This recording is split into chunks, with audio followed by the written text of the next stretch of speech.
Mothra versus Godzilla. I tell you what, folks.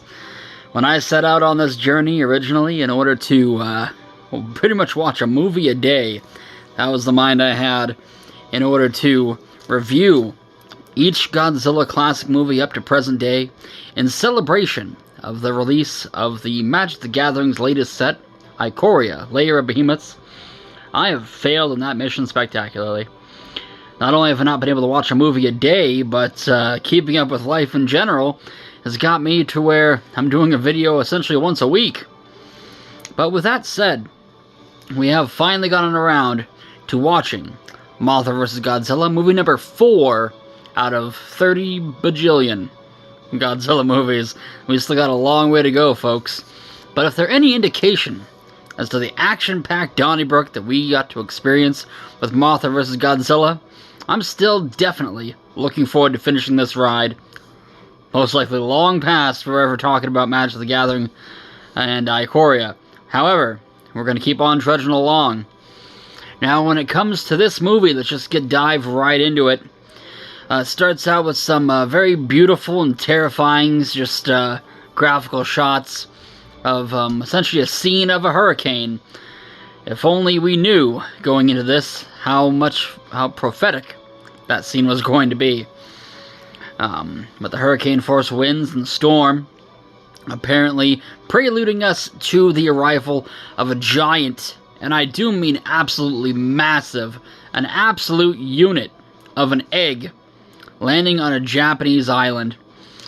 And this, funnily enough, the egg was purchased by Happy Enterprises or Happy Incorporated, something like that. Some sleazeball entrepreneur essentially multiplied the cost of a single grocery egg by 1 million or something like that, like a ridiculously large number, and paid some poor bloke on the island about basically like 1 million yen for the legal rights to this giant monster kaiju egg. Surely nothing bad will come from this at all, I assure you. Well, we have a very slow start, honestly, for the beginning of the movie. Probably the first 20-30 minutes is dedicated towards the legal and governmental drama, with plenty of governmental conspiracies, I wouldn't say conspiracies, more like criticisms, I should say, of not trying to get them involved. They take too long to pass any sort of legislation in order to solve the problem. Gee, I wonder how that's topical to today, 70 years later. But regardless, there's these intrepid reporters, essentially, trying to essentially give the egg back to these tiny midget fairy women that come to Japan. That came out of left field, didn't it? But anyway, a tiny midget fairy women come to Japan, and they ask for their egg back. The corporation, of course, sees these tiny women and wants to capture them and put them on display and sell them for even more yen. While the good guy reporters are like, maybe we should give the egg back. And, because there's no legal recourse to them being able to reclaim the egg, there's nothing they can really do. So the fairy women flutter off into the radioactive island that they came from. And from there, as they're studying more radioactive activity due to an artifact that was gathered up at the damaged island hurricane site from the storm that happened at the beginning of the movie, apparently Godzilla, fresh from getting in a brawl with King Kong, he fell into the ocean. King Kong rode off into the sunset. Godzilla somehow found his way into a vat of just nuclear fallout and drunk that like we drink tequila or Bacardi. And he got so shit-faced, even he doesn't remember how he possibly rose up from the depths surrounded by sand, pretty much washed up on the beaches of this island, probably from the same hurricane that brought us the egg. And he was just sleeping there for a while, and out of nowhere, the radioactive giant monstrosity just raises up, and he is just as confused as you or I about what he is doing here. He literally stumbles around, and because he's a giant 50-foot megaloth, he accidentally causes destruction to everything around him. His tail knocks over buildings.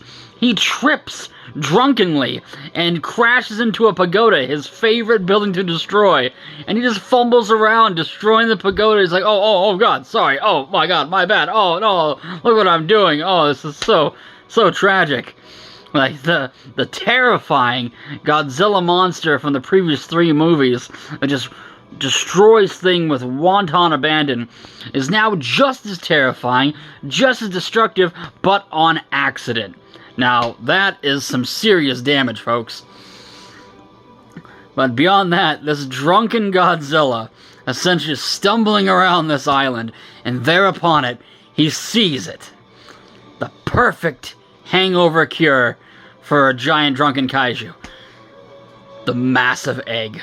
And he just goes, oh man, I'm so hungry, I'm so hungover, I just need to eat this egg. But then out of nowhere, there is Mothra, the protector of the egg, and the earth, and all the tiny fairy women of the world.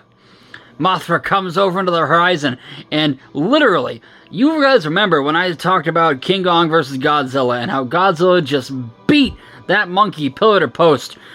Mothra just literally thrashed Godzilla. If this movie was built to designed to make you really feel the legitimate threat or rival status that Mothra could provide for Godzilla, this scene did it in spades, because, like, Godzilla just... I mean, it could be a little bit of the drunkenness, it could be the fact that he is intoxicated and just off his game for this movie, but from pillar to post, Godzilla's just flailing around, not sure what's going on. Every enemy he's fought up to this point, he's been able to punch to death, virtually, or breathe fire on, and it would make it go away. But this giant moth, I mean this absolutely massive unit of a moth, is just fluttering around, doing hurricane force winds, blowing Godzilla over the place, then just slapping him all over with his tiny little moth arms, and then he just douses him in this, you know, this shower of curry powder. And Godzilla just is unable to really understand what is going on here, and it really shows that Mothra can really mess somebody up if she tries. But unfortunately, this is an older Mothra. She's ready to leave this world, essentially, as the egg prepares to be birthed in order to give the world a new Mothra. And unfortunately, she gets tired of kicking Godzilla's butt pretty quickly, and has to go off and retire. Godzilla is just trying to get the heck out of here at this point. He's had to brawl against an electrified ape. He's had to, like, do a Pier 6 brawl with this giant moth creature he's never seen before. He's had enough of this monster shit. He wants to get out of there. He wants to get away from the humans. He's still destroying stuff left and right. He's just trying to be left alone at this point. Oh, man. Had a Facebook thing. Oh, goodness. Interrupting my YouTube video with the Facebook bubbles and notifications. My goodness, folks. Either way, though. So, long story short, there's a little mini plot of some school children and their teacher that are stuck on an island that the main characters have to have something to do at the later part of this movie. So they're going off to trying to rescue them on the same island that Godzilla happens to be on. And out from the egg, not just hatches one giant nuclear grub, but 2. There's twins. 2 Mothras. But they're more like little tiny caterpillar grub things now. And they are chasing Godzilla. And for a long while now, it's just them pretty much chasing after Godzilla. Godzilla's just trying to get the fuck out of there. He has no idea what's going on. He finally turns around after realizing he's being followed. And he just looks at these 2 things just barreling towards him. He's like, no, I've had enough. No, screw this. He turns around, does not fight these 2 new monsters, even though they're 2 tiny little giant grubs. Tiny little giant grub. Anyway, so he's running away. Godzilla does not want anything more to do with this movie. He's already got his butt kicked once. He got electrified by a bunch more military trying to trap him again. He got pissed off from that. But these grubs, they were determined. And they showered Godzilla in the worst case of Kaijucopia that I've ever seen in my days. And he ended up falling into the ocean. And essentially that, again, is the plot point that leads us to Godzilla being defeated, and the grubs go off into the sunset much like King Kong did in the previous movie, and the world is saved. Even though we never saw the body of Godzilla again. We're clearly not meant to, because there's much, much, much more planned for the King of the Monsters. But let me tell you, in this movie, whatever happened to him, however much nuclear fallout that he just drugged himself on in between the two movies, he was off his game tonight, folks. And Mothra was shown as a superstar, and her two little baby children were also quite scrappy in their own right. So, next up on the Kaijucopia, it's gonna be the debut of Ghidorah, three-headed dragon. I personally can't wait for this one, folks. And I know you can't either. So we're gonna do the best we can to get the next video up as quickly as possible. Thank you for sticking with it. Until next time, stay just Quintastic.